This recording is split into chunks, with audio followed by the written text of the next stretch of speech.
Napaisipan namin na i-sign off na namin yung Bimax TV, no? So what's up mga guys, so for this video gagawa natin ng reaction video, yung bagong upload na video ni Bimax TV. So pa nakakilala sa mga hindi pa nakakilala kay Bimax TV, ang Bimax TV ngayon sikat talaga sila sa Facebook at sa YouTube dahil sa mga content nila na nakakatuwa, talaga nakakatawa. So may bago silang upload ngayon guys. Nakita ko to kagabi lang, 3 days ago. So nakalagay dito hihinto na daw sila sa pagbablog. So i-deactivate na daw nila ang account nila ng YouTube tsaka sa Facebook page nila. So tara, panoorin natin guys, let's go. So yun guys, Bimax TV no is napaisipan namin na i-sign off na namin yung Bimax TV, no? Ang hirap talaga guys gumawa ng content, mas ganun lang. Marami kaming natulungan na mga tao, marami kaming napasaya so, na dito tao. nga guys, no, yun nga, sabi nga ni Bimax sa ni Burluloy na titigil na sila sa pagbablog, sa pag-upload ng video sa YouTube tsaka sa Facebook. Kasi talaga naman, totoo naman talaga guys, na napakahirap talaga mag-isip, gumawa ng videos, no? Kung alam niyo lang sa mga sa mga vlogger dyan, di nyo alam kung gaano kahirap mag-isip. Gastos din guys, kailangan mo rin ng pera, gastos para mapasaya lang kayo. Mahirap talaga, lalo na pag wala kang kasama sa pagbablog, walang tutulong sa'yo, walang susuporta sa'yo. So naiintindihan ko sila dito kasi napakahirap talaga gumawa ng vlog, no? Napakahirap talaga mag-isip ng content. So tara, panoorin pa natin. Ano ba dyan, Loy? Kaya nga kasi ano ka? So salamat sa 3 taon na pagsasama natin sa pagsuporta ninyo ng Bimax TV. Salamat talaga guys. Oo, sa akin tong account, si Burluloy kasama ko, hati naman kami sa sahod. Marami kaming natulungang tao guys. Marami kaming napangiti na tao, mga stress. So napag-iisipan talaga namin guys na i-deactivate na tong Facebook namin. Maraming salamat guys, suporta ninyo na 3 taon. Thank you. Salamat talaga guys. Tapos yung pag-react niyo ng video namin, yung pag-share, tapos yung aming YouTube account. Kasi guys, humina na yung kita namin dahil sa mga re-uploader. So, ang hirap lang kasi bawat minuto ng aming video, bawat segundo, talagang pinag-isipan yan para kayo matawa. So guys, tama nga guys, si Bimax dito, tsaka si Burluloy, nakakawalang gana.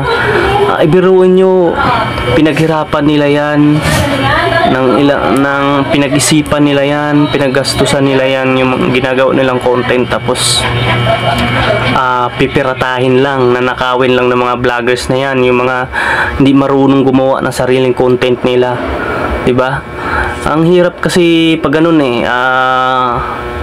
di nila alam yung pagod ng sariling gumagawa ng content na yan, nila Bimax na yan. Di nila alam kung gaano nila pinaghirapan yan, pinag-isipan, no? Kasi yan sila guys, nagbabayad yan sila ng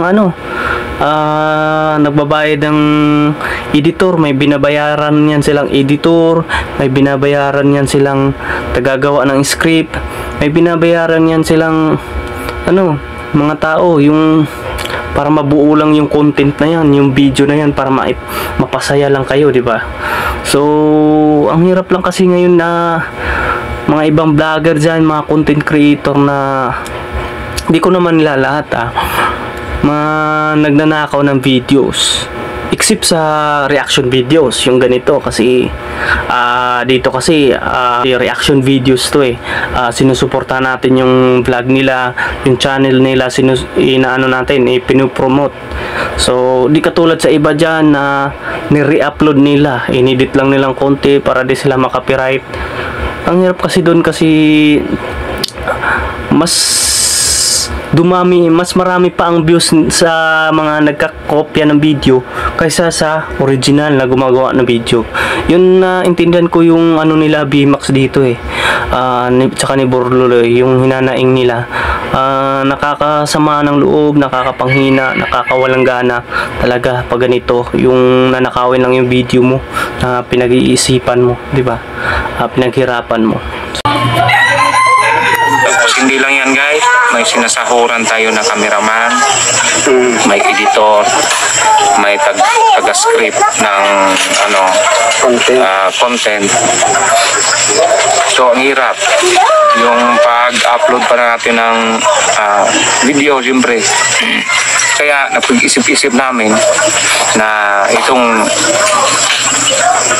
masalita ka dyan Talaga naman, totoo naman talaga guys, na napakahirap talaga mag-isip, gumawa ng videos, no? Kung alam nyo lang, yung alam kung gaano kahirap mag-isip, gastos din guys. Kailangan mo rin ng pera, gastos para mapasaya lang kayo. Mahirap talaga, lalo na pag walang tutulong sa'yo, walang susuporta sa'yo. So naiintindihan ko sila dito kasi napakahirap talaga gumawa ng vlog, no? Napakahirap talaga mag-isip ng content. Isipan namin guys na i-deactivate na kasi marami mga nagka-copy ng video namin tapos magawa ng content. Marami kaming guys, mayroon kaming achievement. Hindi namin napakita pero siguro hindi na lang siguro namin napakita kasi last na video na to kasi kami ng pira guys 3 minutes no? Tingnan mo nga. Wala pa? Wala pang yung aso malapit na. Tuloy pa natin. Tuloy pa. Yun guys, talagang napag-isipan na talaga namin yung itigil na yung kalukuhan. Dapat 3 minutes ka para may ads? Oo. Hindi, tingnan nga. Malapit na. Malapit na. So yun guys na Kulang pa ng konti. pa-share na lang to. Pa-share na lang to guys. Kasi malaman na. So dito guys, yun nga, tama nga yung sinabi dito ni sa dulo natin na parang nagluluka na lang sila. Talagang ganyan talaga ang ugali ni BMAX sa ni Borluloy. Nakita ko yan kasi sinusubaybayan ko rin yan sila, bawat video nila. Hindi ko naman yan sila taga pero magkalapit lang kami ng Bisaya. Parang magkalapit lang kami ng lugar. So sinusubaybayan ko talaga yung bawat video nila kasi nakakatanggal talaga ng stress. So dito tama talaga yung dito, dinaanan lang nila sa biro sa bandang huli, pero makita mo sa una talaga guys yung impact na yung totoong hinanaing nila, yung gustong sabihin nila sa inyo, sa lahat ng mga nanonood at sa lahat ng mga nangungupya ng video nila. Guys, yung mga isa lang sasabihin ko sa mga nangungupya ng mga video, no, at tigilan nyo na lang yan. Siyempre, please lang tigilan nyo kasi oo, kumikita kayo sa hindi nyo video, pero ang amin lang makonsensya naman kayo, diba? So, makonsensya naman kayo sa mga gumagawa ng sariling video, sa may-ari ng video na yan, katulad nila BMAX. Tigilan nyo na yan guys. Pwede kayo mag-react na lang, mag-reaction video na lang, gawan nyo na lang sila ng reaction video, mas okay pa yun, diba? Kasi tulong din yan sa kanila pag promote sa channel nila. So yung nga sabi nila Borluloy tsaka ni BMAX, mas marami pang nanood sa inyo kaysa sa sarili nilang channel. Mahirap yung ganun.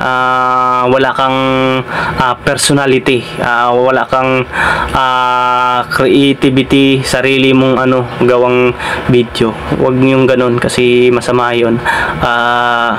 Alam niyo naman yung karma, yung Panginoon nanood sa atin, buhay yan, nanatiling nakasubaybay sa atin. So tigilan na natin yung mga ginagawa natin hindi maganda sa kapwa natin, yung mga ganyan, kasi magpasalamat nga tayo, maraming natutulungan yan sila. Boroloy tsaka si Baymax, hindi lang nila pinapakita sa videos, hindi nila binibidyohan yung mga tinutulungan nila sa lugar nila, sa lahat ng natutulungan nila. Dapat maging patas na lang tayo, guys. Darating ang araw na alam nyo naman yung karma is na ngayon, digital na yung karma ngayon. Pinaghirapan nila Baymax yan, pinaghirapan nila Boroloy yan, pinag-isipan nila yan. Mahirap talagang gumawa ng video, sa totoo lang. Kahit na ako, mahirap gumawa ng video, mahirap talaga, lalo na pag wala kang budget, wala kang katulong sa pag-iisip ng kung paano gagawin ang video, wala kang editor, wala kang writer. Yan sila, meron yan silang mga binabayaran, kaya magandang yung video nila, kalalabasan nila. So yan na lang, guys. Please lang, tigilan na natin, suportahan pa natin dapat sila Baymax, no? I-subscribe nyo sila Baymax TV sa Facebook, sa YouTube. Yung mga yan, tumutulong talaga yan sila, pero hindi nila pinapakita sa camera. Yun lang, guys.